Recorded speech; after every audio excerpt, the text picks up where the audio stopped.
Okay, I swear to God the next video is a positive one. I am gonna be a dick riding in S because my last review of her was dog water.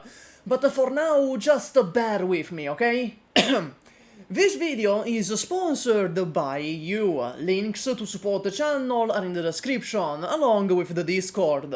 Wait, SUPAH? What do you mean, pinch out? This is CC2, our beloved Pookie Bear contingency contract! No, you fool! The power of being able to produce 2DP clearly has gotten to your head. The demon of Babylon disguises himself with the coat of the righteous. Pinch out failed horribly, and everyone hated it. It was almost as bad as League of Legends. So they can't name it Pinch Out anymore. That has a bad connotation. They decided to instead dig CC's grave and drag it through the mud. Hello there, Arknights' most hated YouTuber here. Once again reminding you, just because you disagree doesn't mean these videos are rage bait. What if it's not bait? What if it truly is my unfiltered dog shit opinion? In my humble opinion, which as we all know is objective and correct, CCB2 is a very poorly designed event. Immortal Hall, the stage, is an example of what I like to call lock and key design. In Mostima looking ass design. You're not presented with a difficult challenge that can be tackled in a variety of ways, thus rewarding ingenuity, skill and creativity. Rather, you are given a very specific problem that has a very specific solution. Functionally speaking, it's the same as presenting the player with a locked door and asking them to find a key in a huge map. The door would be the Predators, no not Dr. Disrespect, and the Reef Breakers.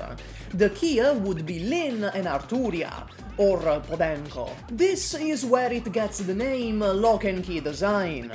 It's not a puzzle and it's not satisfying. You're looking for the one thing, or Podenco, that will nullify the stage entirely and allow you to progress. You can't even use Gummy, which should be a sin against the church. She's usually the, unironically, best healing defender in Stultifera Navis stages, since she's the only one that can apply stun and remove dodge from the enemies. But here they might as well have banned the concept of ground tiles. I know what you're thinking. But SUPAH, I have seen very interesting clears without Lin, without Arturia, or Podenco, or maybe even entirely low ground strategies. And that is true. But in this case, I feel that is a merit of the player, not the event's design.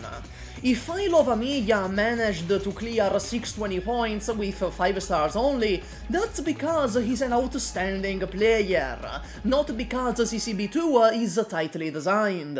It's less about literally not being able to do anything else, and more about the fact it doesn't encourage, nor does it lend itself, to what made CC special and what caused every other gacha to copy it in some way at some point.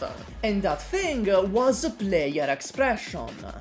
It's like doing a pacifist challenge in a game clearly not intended for it.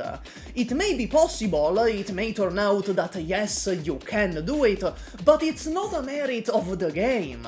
The game was not designed in a way to encourage or lend itself to a pacifism challenge. Rather, it's a merit of the player. Let's look back at the real CC. I feel this will explain my point better. With Risk 18, you could get really wild and wacky. It was a challenge, but a challenge that you could beat in a variety of ways.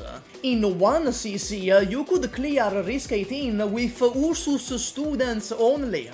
and that was before Leto came out. One could argue that this means Risk 18 was too easy, but I beg to differ. It means Risk 18 was designed so carefully to still be a challenge while also allowing for player expression and creativity. Oh, and don't give me any of that elitist bullshit like SUPAH, I sense a flaw in your argument. You say Risk 18 was a challenge, but you see, I found it quite simple. Shut the f up and look at Kiostin's view count. Risk 18 was solved with ingenuity. It was an example of game design that actively encouraged creative problem solving. 620 points in CCB2 is a lot different. Let's do some math. I know it's scary, but stick with me. Usually, in CC, on day 1, you could go up to Risk 27. You needed Risk 8, which means you needed 66.6 repeating % of the available risks.